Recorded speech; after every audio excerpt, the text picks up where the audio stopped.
میں اس کے ہاتھ تھام لیتی تھی، اسے تسلی دیتی کہ سب ٹھیک ہو جائے گا، لیکن میرا دل اندر سے کانپتا تھا۔ ہمیں کوئی سہارا نہ تھا، کوئی رشتہ دار دروازہ کھولنے کو تیار نہ تھا۔ ہم ادھار مانگتے، لوگ بیزاری سے دیتے تھے، ہم شرمندگی کے ساتھ ہاتھ پھیلاتے تھے، لوگ تحقیر سے دیکھتے تھے، کبھی اپنے نصیب کو کوستی، کبھی اپنے فیصلوں کو۔ عادل مجھے روکتا تھا، وہ کہتا صفیہ حوصلہ رکھو، لیکن میرے حوصلے ٹوٹنے لگے تھے۔ بیٹیوں کو ایک وقت کا کھانا دینا ایک کارنامہ بن چکا تھا۔ میں خود فاقے کرتی تھی پر ان کے چہروں پہ مایوسی نہ آنے دیتی تھی۔ عادل بیمار پڑ گیا، ایک دن وہ ہسپتال پہنچا، ڈاکٹر نے کہا کہ جسم میں طاقت نہیں، دفاعی دباؤ بہت ہی، علاج چاہیے، پر پیسے کہاں تھے؟ علاج کے بغیر ہم اسے گھر لے آئے۔ وہ بستر پر لیٹ گیا، آنکھیں بند کر کے میری آواز سنتا تھا۔ میں اس کے لیے کھانا بناتی، بیٹیاں اس کا ہاتھ تھام کر بیٹھی رہتی۔ میں ان کے چہروں پہ عجیب سی معصومیت دیکھتی تھی جو وقت سے پہلے بڑی ہو رہی تھی۔ میرے اندر ایک بچہ پل رہا تھا، باہر دنیا جل رہی تھی، اندر زندگی بڑھ رہی تھی۔ میں الجھ گئی تھی، دو بیٹیوں کے درمیان، ایک شوہر کی بیماری کے درمیان، اور ایک آنے والے بچے کے خوف کے درمیان۔ وہ وقت تھا جب میں ٹوٹنا نہیں چاہتی تھی، پر وقت مجھے توڑ رہا تھا۔ ہر دن ایک نئی آزمائش تھی، ہر رات ایک نیا اندھیرا۔ ہم لوگوں سے بچہ کچا کھانا لیتے تھے، دوپہر کو پانی پی کے گزارا کرتے۔ بیٹیاں کبھی بھوک کا اظہار نہ کرتی تھی، وہ جان گئی تھی کہ ماں کے چہرے پہ درد دیکھ کے سوال نہیں کرنے چاہیے۔ میں انہیں سلانے کے بعد روتی تھی، میں اللہ سے سوال کرتی کہ میرے بچوں کا کیا قصور ہے، وہ کیوں اس دکھ کے وارث بنے ہیں۔ ہم نے کچھ چادریں بیچ کر راشن لیا، کچھ کپڑے بیچ کر دوائیں لی۔ وقت بد سے بدتر ہو گیا تھا، میں سوچتی تھی کہ اگر کچھ ہو گیا تو میرے بچوں کا کیا بنے گا۔ میری کوکھ میں پلتا بچہ شاید یہ سب محسوس کر رہا تھا۔ میری سانسیں بوجھ بننے لگی تھی، میری دعائیں طویل ہو گئی تھی، میرا دل کمزور ہو گیا تھا۔ لیکن میں نے ہار نہ مانی، میں نے بیٹیوں کو چوم کر سلایا، میں نے عادل کے ماتھے پہ ہاتھ رکھا، میں نے خود کو حوصلہ دیا کہ صبح ضرور نکلے گی۔ میں نے ٹوٹے برتن میں پانی رکھا کہ شاید تقدیر کا کوئی دروازہ کھلے گا۔ میں نے اندھیروں میں روشنی کی دعائیں مانگی اور دل ہی دل میں خود سے وعدہ کیا کہ جب تک سانس ہے تب تک ہمت نہیں چھوڑوں گی۔ میرے یہاں ولادت ہونے والی تھی، وقت آ گیا تھا، مجھے اچانک سے تکلیف شروع ہو گئی۔ میری بڑی بیٹی کی دفعہ حالات اچھے تھے، بہت اچھے ہسپتال میں میری ڈیلیوری ہوئی تھی، اور دوسری کی دفعہ بھی جس ہسپتال میں ڈیلیوری ہوئی وہ برا نہیں تھا، لیکن اب ہمارے پاس ہسپتال جانے کے بھی پیسے نہیں تھے۔ ہم لوگ سرکاری ہسپتال چلے گئے، میرے پیروں میں جیسے زنجیریں پڑ گئی تھی۔ میں ہسپتال کے بستر پر لیٹے لیٹے خود کو آسمان سے گرا ہوا محسوس کیا تھا۔ درد نے میرے جسم کو توڑا تھا، تکلیف نے میرے ذہن کو نوچا تھا۔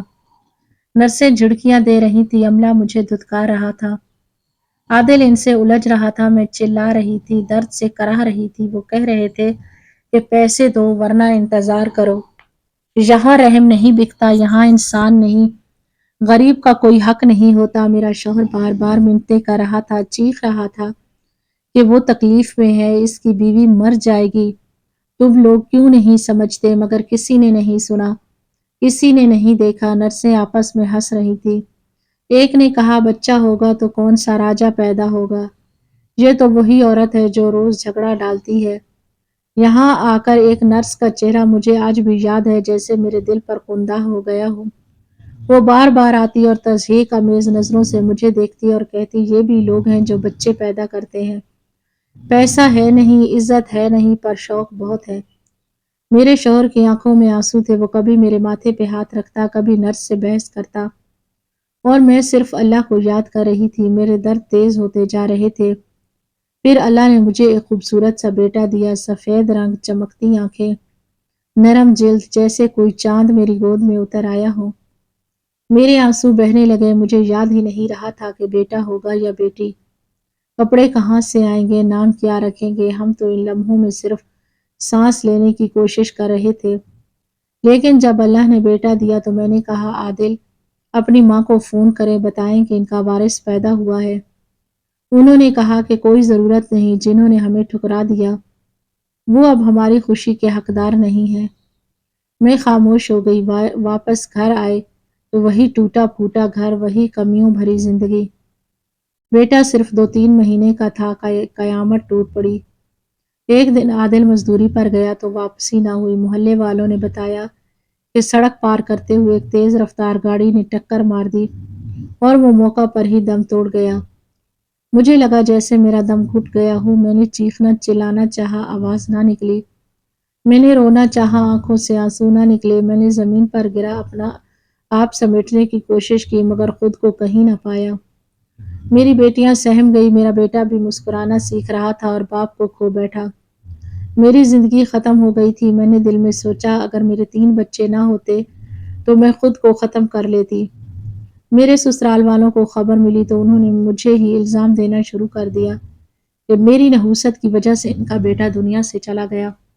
انہوں نے سب رشتہ داروں پہ جھوٹ پھیلا دیا کہ میں عادل کو لے کر الگ ہو گئی تھی۔ میں نے ان کی کسی بات کا کوئی جواب نہ دیا کیونکہ میرے پاس اب بچہ ہی کیا تھا۔ میرے پاس عادل کی قمیض رہ گئی، اس کے پاؤں کی جوتی رہ گئی تھی اور ایک ویران سا کمرہ رہ گیا تھا جس میں اب خاموشی چیختی تھی۔ میں دن بھر بچوں کو سینے سے لگائے بیٹھی رہتی۔ رات کو آنکھ کھلتی تو دیواروں کو دیکھ کر روتی۔ میری بیٹیاں میرے پاس آتی، کہتی امی ہمیں دادی کے گھر جانا ہے۔ میں ان کے سوال کا کیا جواب دیتی، میں تو خود سوال بن گئی تھی۔ محلے والوں نے کہا اکیلی عورت ہو، حالات ٹھیک نہیں، سڑک پر رات نہ گزارو۔ تو میں اپنا تھوڑا بہت سامان اٹھا کر بھائی کے گھر چلی گئی جو شادی شدہ تھا، بیوی بچوں والا تھا۔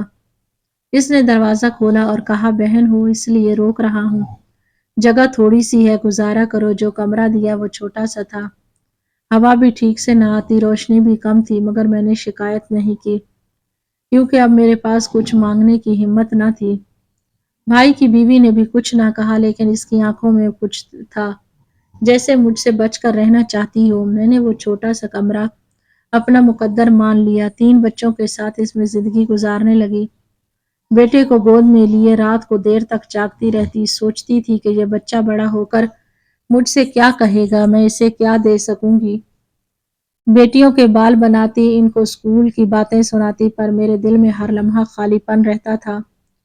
میرا شوہر اب خوابوں میں آتا تھا، مجھے دیکھتا، کچھ کہتا نہیں، بس دیکھتا رہتا تھا، جیسے اس کی آنکھوں میں بھی افسوس ہو، جیسے وہ کہنا چاہتا ہو کہ معاف کر دو، میں تمہیں اکیلا چھوڑ گیا۔ پھر ایک دن بھائی کی بیوی نے کہا کہ بچے شور کرتے ہیں، میرے بچے پڑھ نہیں پاتے۔ میں نے دل پر پتھر رکھا اور بچوں کو چپ کرانے لگی، رات کو ان سے کہتی کہ چپ رہو، ہم مہمان ہیں، شور نہیں کر سکتے۔ میری چھوٹی بیٹی نے کہا امی ہم کب اپنے گھر جائیں گے؟ میں نے اسے سینے سے لگا کر چپ کرا دیا کیونکہ میرے پاس جواب نہیں تھا، میرا دل جل رہا تھا، میری روح تھک گئی تھی، لیکن میں نے خود کو توڑنے نہیں دیا کیونکہ میں جانتی تھی اگر میں بکھر گئی تو میرے بچے بھی بکھر جائیں گے۔ میں نے اللہ سے دعا کی اے رب مجھے حوصلہ دے کیونکہ اب صرف تو ہی میرا سہارا ہے۔ میرے بھائی کا رویہ ہمارے ساتھ بس ایسا تھا جیسے کوئی فرض نبھا رہا ہو، نہ کوئی خاص اپنائیت تھی، نہ ہی وہ بے رخی دکھاتا تھا، بس اتنا کرتا تھا کہ جب میرے بچے اسے سلام کرتے تو سر پہ ہاتھ رکھ دیتا، ان سے بات چیت کم ہی کرتا تھا جیسے ہم اس کے گھر میں نہیں بلکہ کسی لاوارث جگہ پر رہ رہے ہوں۔ لیکن اس کی بیوی لبنہ جسے میں اپنے شادی کے وقت سے جانتی تھی، وہ جب سے ہم آئے تھے کھلے الفاظ میں نفرت کا اظہار کرنے لگی تھی۔ اس کے انداز میں سختی اور تلخی اتنی تھی کہ مجھے اپنے ہونے پر شرمندگی ہونے لگتی تھی۔ ہر وقت کوئی نہ کوئی بات کہتی کہ میرا سکون برباد ہو گیا ہے، یہ شور سننے کی عادت نہیں ہے، یہ عورت جیسے آفت لے کر آئی ہے۔ میں چپ رہتی تھی کیونکہ میرا کوئی ٹھکانہ نہ تھا، میرے بچے دن بھر سہمے بیٹھے رہتے تھے، ہنستے بھی تو دبے دبے انداز میں۔ لبنہ کا کہنا تھا کہ یہ تیرا چھوٹا بیٹا تو حد سے زیادہ روتا ہے۔ میں نے کہا بھابھی یہ ابھی 3 ماہ کا ہے، بولنا تو آتا نہیں، اسے بھوک لگتی ہے تو روئے جاتا ہے۔ بھائی سے کہا تو اس نے کہا دودھ لا دیتے ہیں، اور کیا کریں۔ ایک دن بھائی گھر پر نہیں تھا اور بچے بھوک سے تڑپ رہے تھے۔ میں نے ہمت کر کے لبنہ سے کہا کہ کچھ کھانے کو دے دو، اس نے چہرہ بنا کر کہا کھانا نہیں ہے۔ میں نے کہا صبح سے کچھ نہیں کھایا، اگر بچے بھوکے ہوں گے تو شور کریں گے، پھر آپ ہی کہیں گی کہ بچے شور کرتے ہیں، پلیز کچھ دے دیں۔ لیکن وہ ہنس کر بولی ایک مشورہ دیتی ہوں، اپنے بچوں کے منہ پر کالک مل دو، کپڑے ویسے ہی پھٹے پرانے پہنے ہیں، ان کو سگنل پر لے جاؤ، بھیک منگوانے کا کام شروع کر دو۔ اتنی بھیک مانگیں گے کہ تم شام تک ہم سے بہتر کھانا کھا لو گی، اپنا گھر بھی بنا لو گے، بس میری جان چھوڑ دو۔ میں یہ سن کر ششدر رہ گئی، میرے دل پر جیسے کسی نے چھری ماری ہو۔ میری بھابھی نے مجھے اس حد تک گرا دیا کہ میں خود سے نفرت کرنے لگی۔ میں نے کبھی سوچا نہیں تھا کہ کوئی عورت دوسری عورت کو یہ کہہ سکتی ہے، وہ بھی اس وقت جب وہ جانتی ہو کہ میں بیوہ ہوں، میرے 3 بچے ہیں، میں تو خود کسی کی در کی محتاج ہو چکی ہوں۔ پھر بھی اس نے ہمت کی اور اپنے بچوں کو پیار سے چپ کروایا، لیکن وہ چپ نہ ہوئے تو ایک ایک تھپڑ مارا کہ چپ کر کے سو جاؤ، نہ رونا ہے۔ وہ معصوم چیخے میرے دل کے ٹکڑے ہو گئے، مجھے لگا میں خود کو کھو رہی ہوں۔ پھر رات ہوئی تو میں تہجد میں بیٹھ گئی، سر سجدے میں رکھ کر روتی رہی۔ یا اللہ، میرا شوہر لے گیا، میرا سکھ چین لیا، میرے بچوں کو بھوکا رکھا، میں نے کبھی کسی کا برا نہ چاہا، بس یہی دعا مانگ رہی تھی کہ یا اللہ میری مدد کر، مجھے کوئی راستہ دکھا، میرے بچے کب تک یوں بلکتے رہیں گے۔ ابھی سجدے میں ہی تھی کہ بھائی کے فون کی گھنٹی بجی اور وہ غصے میں آ کر بولا کہ یہ کس کا فون آیا ہے؟ تیرا ہے، سن لے۔ میں نے ڈرتے ڈرتے فون پکڑا تو دوسری طرف ہسپتال سے آواز آئی، وہی ہسپتال جہاں میری ڈیلیوری ہوئی تھی۔ میں گھبرا گئی کہ کہیں پیسے تو نہیں مانگ رہے۔ میں نے کہا جی، میں حلیم آباد سے بات کر رہی ہوں۔ وہ کہنے لگے آپ فوراً ہسپتال آئیں، صبح کی روشنی نکلتے ہی پہنچے، بہت ضروری بات ہے۔ میں نے کہا کیا بات ہے، مجھے بتائیں تو صحیح۔ کہنے لگے جس بچے کو آپ لے گئی تھی وہ آپ کا بچہ نہیں ہے، کسی اور کا بچہ آپ کے ساتھ بدل گیا ہے۔ یہ سن کر میرے ہوش اڑ گئے، میرے ہاتھ سے فون گر گیا، میرے قدموں تلے زمین نکل گئی۔ میں نے تیزی سے نعمان کی طرف دیکھا، جسے میں نے اپنی جان سے زیادہ چاہا تھا، جس کے لیے میں بھوک سہتی تھی، جس کے رونے پر میری راتوں کی نیند حرام ہو جاتی تھی۔ وہ بچہ میری گود کی رونق تھا۔ اب پتہ چلا کہ وہ میرا بچہ ہی نہیں ہے، میری گود میں کوئی اور بچہ ہے اور میرا بچہ کسی اور کے آنگن میں جا چکا ہے۔ میرے آنسو نکلنے لگے، مگر اس وقت میرے پاس وقت نہیں تھا۔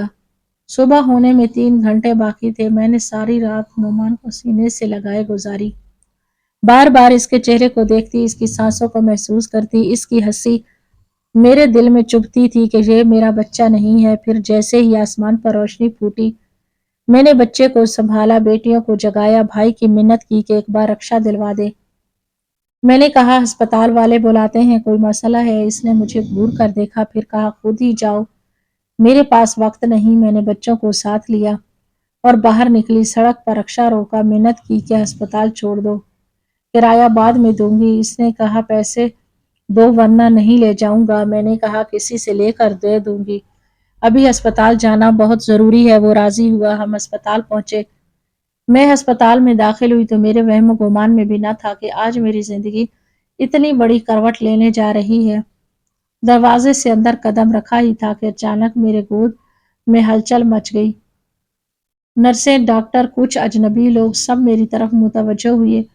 مجھے لگا شاید کسی اور کے استقبال کی تیاری ہے اور میں غلطی سے ان کے درمیان آ گئی ہوں، لیکن چند لمحے بعد وہ سب میرے گرد جمع ہو گئے اور میرے گلے میں پھولوں کے ہار ڈالنے لگے۔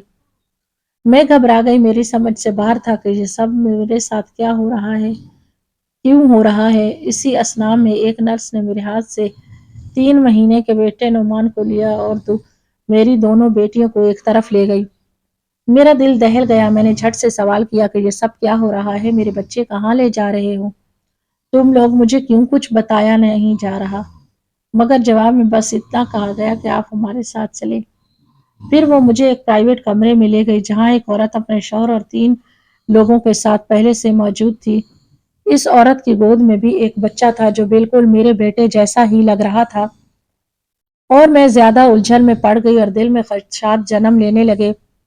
اتنے میں ان میں سے ایک صاحب بولے کہ بی بی پریشان نہ ہو، ہم آپ کو سب کچھ بتاتے ہیں۔ انہوں نے بتایا کہ وہ بہت ہی مشہور اور بااثر سیاست دان ہیں اور یہ ان کی بیوی ہیں، جنہیں کچھ گھریلو مسائل کی وجہ سے سخت صدمہ پہنچا تھا، اور ان کا کہنا تھا کہ ان کی بیوی ناراض ہو کر گھر چھوڑ کر جا چکی تھی۔ اس دوران انہیں معلوم ہوا کہ وہ ماں بننے والی ہے۔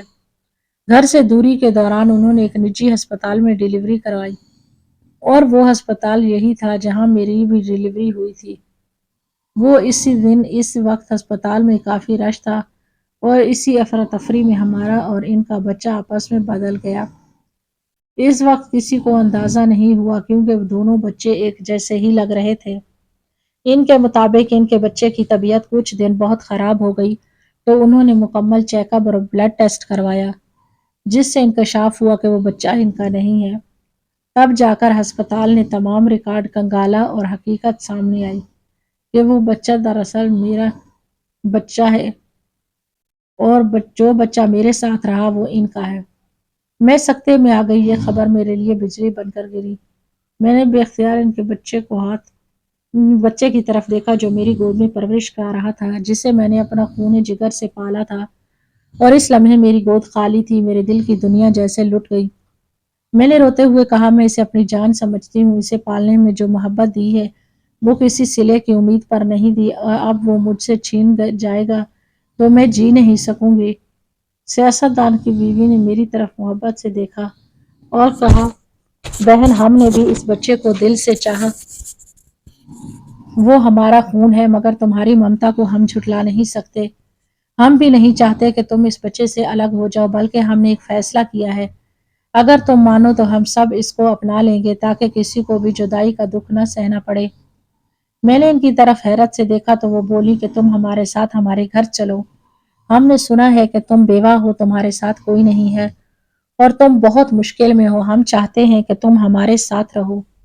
اس طرح بچے بھی ایک ساتھ رہیں گے، دونوں ایک دوسرے کے بھائی بن کر پلیں گے، اور کسی کو بھی جدائی کا درد نہ سہنا پڑے۔ ہم نے اپنے بیٹے کا نام محمد کاشان رکھا ہے، اور تم نے اپنے بیٹے کا نام محمد نعمان رکھا ہے۔ ہم چاہتے ہیں کہ دونوں ایک دوسرے کے سائے میں پلیں، زندگی کی کوئی کمی محسوس نہ کریں۔ میں تو ان کے اس فیصلے پر ششدر رہ گئی، دل میں شکر کے آنسو بہنے لگے۔ میں نے اللہ کا لاکھ لاکھ شکر ادا کیا، جس نے میری وہ تہجد کی دعائیں سن لی جو میں نے رات آنکھوں سے آنسو بہا کر مانگی تھی۔ مجھے یقین نہیں آ رہا تھا کہ کوئی اتنا بڑا دل بھی رکھ سکتا ہے۔ میری بیٹیوں کو انہوں نے بہت محبت سے سینے سے لگایا اور کہا، مجھے اب سے تم ہمارے لیے بہن جیسی ہو۔ بچوں کی دیکھ بھال تم کرو گی، کھانے پینے، تعلیم، صحت، سب ذمہ داری ہماری ہوگی۔ پھر انہوں نے فوراً ایک گاڑی منگوائی اور ہمیں اپنے بڑے سے بنگلے میں لے گئے۔ بنگلے کے اندر ایک علیحدہ حصہ تھا جسے انہوں نے اینیکسی کہا۔ وہاں 3 کمرے، ایک باورچی خانہ اور اٹیچ باتھ تھا، ہر طرح کی سہولت موجود تھی۔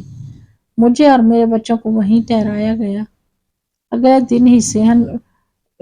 اگلے ہی صبح ان کی بیوی نے مجھے اور میری بیٹیوں کو ساتھ لیا، شاپنگ مال لے گئی، ہمارے لیے نئے کپڑے، جوتے اور ضرورت کی چیزیں خریدی۔ ہمیں ایسے لگ رہا تھا جیسے خواب دیکھ رہے ہوں۔ ہم جن کے پاس وہ 2 وقت کی روٹی کے بھی لالے پڑے تھے، آج اتنی عزت دار اور سہولتوں میں جی رہے تھے۔ میرے بچے خوش تھے، میری بیٹیاں خوش تھیں، اور سب سے بڑھ کر میری ممتا کو سکون ملا تھا۔ دونوں بچے میری آنکھوں کے سامنے پل رہے تھے۔ اب کوئی مجھ پر ترس نہیں کھا رہا تھا کیونکہ میری قدر کر رہا تھا۔ مجھے ایک نئی زندگی ملی تھی جس میں نہ بھوک تھی، نہ تحقیر، نہ جھگیاں، نہ فاقے، نہ ہی وہ دکھ جو میری بھابھی کے لفظوں میں چھپے ہوتے تھے۔ مجھے ایسے لگ رہا تھا جیسے اللہ نے میرے صبر کا بدلہ مجھے اس دنیا میں ہی دے دیا ہے۔ میری بیٹیاں پہلی بار سکون سے سوئی تھی کیونکہ ان کے چہرے پر مسکراہٹیں تھیں اور پیٹ بھر کر کھانا کھا کر سوئی تھی۔ مجھے سیاستدان کی بیوی نے کہا کہ تمہیں اب کوئی فکر کرنے کی ضرورت نہیں۔ ہم نے وکیل کے ذریعے ایک قانونی معاہدہ تیار کروایا ہے جس میں درج ہے کہ جب تک تم چاہو یہاں رہ سکتی ہو، تمہیں کبھی اس گھر سے جانے کو نہیں کہا جائے گا، اور اگر کبھی کسی وجہ سے ہم دور ہو گئے تب بھی تمہارے اور ہمارے بچوں کے درمیان تمہارے بچوں کے لیے ماہانہ اخراجات مقرر کر دیے گئے ہیں۔ اس سے تمہیں کبھی کسی کے آگے ہاتھ پھیلانے کی ضرورت نہیں پڑے گی۔ میری آنکھیں اشکبار ہو گئی، یہ لوگ کتنے نرم دل تھے۔ میں نے سوچا وہ بھابھی جو مجھے اپنے بچوں سمیت سگنل پر کھڑا کرنے کا مشورہ دے رہی تھی، اس سے بہتر تو وہ لوگ نکلے جو میرے بچے کو اپنا کہہ کر بھی ساتھ بانٹنے کو تیار تھے۔ اب میری زندگی میں سکون آ چکا تھا، لیکن میں نے اللہ سے عہد کیا کہ میں اس احسان کو کبھی نہیں بھولوں گی۔ میں اس گھر میں رہوں گی، ان کے بچے کو اپنے بچے کی طرح پالوں گی، ان کے ساتھ وفاداری کروں گی، ان کی عزت کروں گی، کیونکہ اللہ نے مجھے ان کے وسیلے سے نئی زندگی عطا کی تھی۔ یہ سب کچھ میں اس وقت سوچ رہی تھی جب میرے دونوں بیٹے کاشان اور نعمان ایک ہی جھولے میں ہنس رہے تھے اور میری دونوں بیٹیاں ان کو پیار کر رہی تھی۔ وہ منظر جیسے جنت کی تصویر ہو۔ جب صبح سے شام ہو گئی تھی اور میں بھائی کے گھر واپس نہیں گئی تھی تو شام ڈھلے اس کا فون آیا۔ میری انگلیاں لرز گئیں، دل تیزی سے دھڑکنے لگا، مگر میں نے خود کو مضبوط کیا۔ فون اٹھایا تو دوسری طرف اس کا روایتی خشک انداز لہجہ سنائی دیا۔ اس نے نہ سلام کیا نہ حال چال پوچھا، صرف اتنا کہا، کہاں ہو تم؟ چند لمحے خاموشی کے بعد دھیرے سے کہا کہ میں اب واپس نہیں آؤں گی۔ اس نے حیرانی ظاہر کی۔ واپس نہیں آؤ گی؟ اس نے حیرانی ظاہر کی کہ کہاں گئی ہو یا کیوں واپس نہیں آؤ گی؟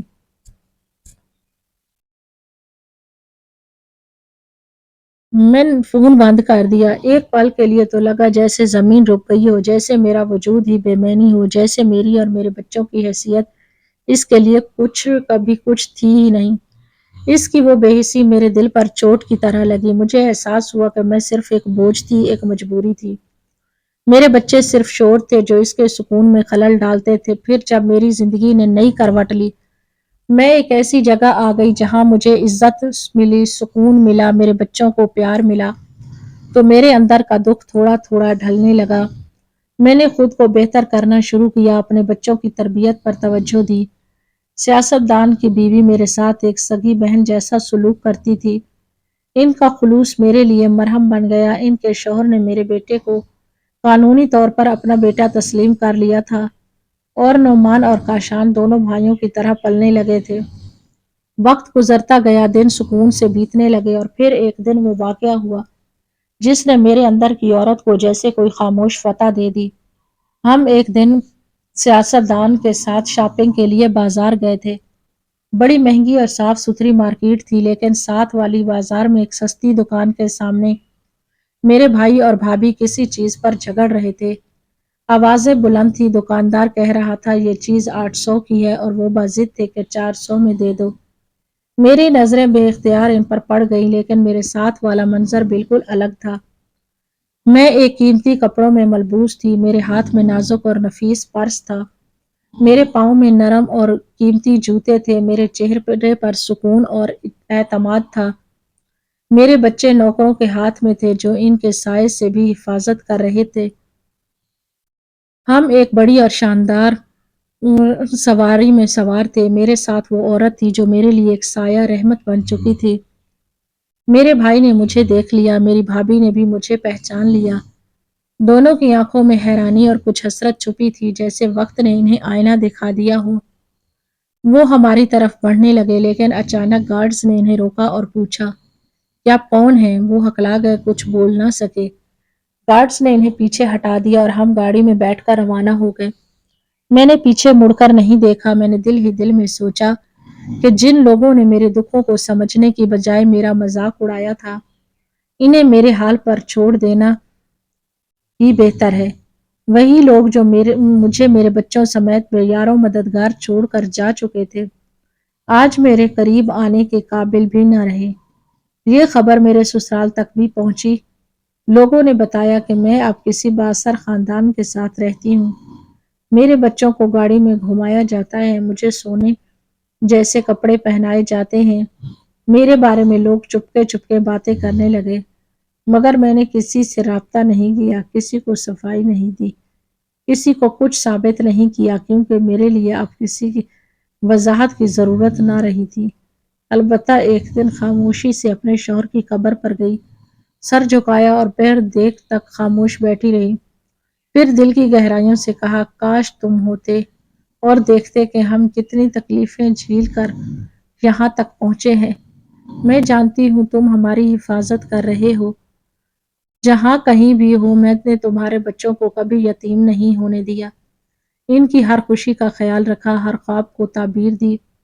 وہ تمہاری نشانی ہے اور میں ان کو تمہاری امانت سمجھ کر پال رہی ہوں۔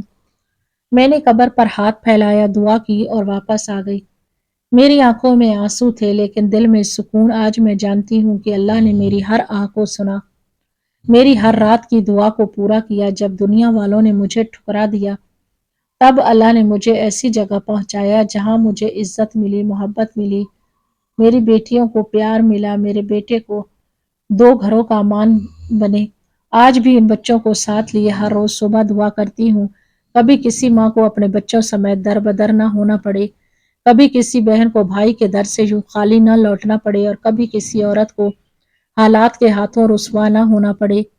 میں صفیہ، وہ بیوہ عورت جو ایک چھوٹے سے کمرے میں 3 بچوں سمیت زندگی کی سولی پر لٹکی تھی، اور آج اس عورت کی زندگی کے چراغ روشن ہیں، کیونکہ اس نے ہار نہ مانی، صبر کیا، تو رب نے اسے عزت کا وہ تاج پہنایا جو خاندانی شجرے نہیں دیتے۔ ہماری آج کی یہ کہانی آپ کو کیسی لگی؟ کمنٹ باکس میں اپنی رائے کا اظہار ضرور کریں۔